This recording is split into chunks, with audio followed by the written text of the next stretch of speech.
Siamo con il nuovo presidente di Confservizi Veneto, cambio quindi al vertice ma cambio anche del consiglio.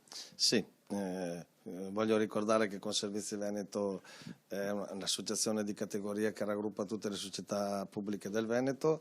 Noi rappresentiamo un valore della produzione di circa 4 miliardi e 12.000 dipendenti, quindi rappresentiamo una fetta importante del tessuto produttivo del Veneto, a dimostrazione del fatto che le società pubbliche non sono un costo, non sono dei carrozzoni, ma sono produttrici di valore.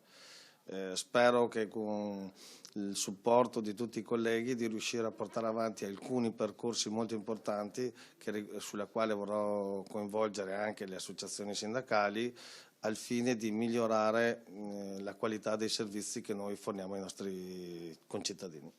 Ecco appunto, quali saranno i principali passi, i principali obiettivi per il futuro?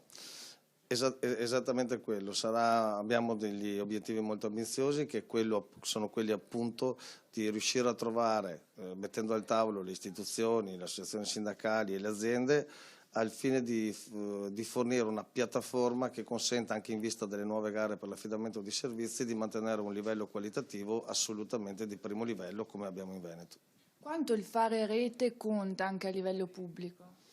Conta assolutamente perché attraverso la rete si riescono a migliorare le conoscenze e il know-how di tutti, si riescono a condividere le best practice che sono la cosa fondamentale da fare per riuscire ad essere produttivi ed efficienti.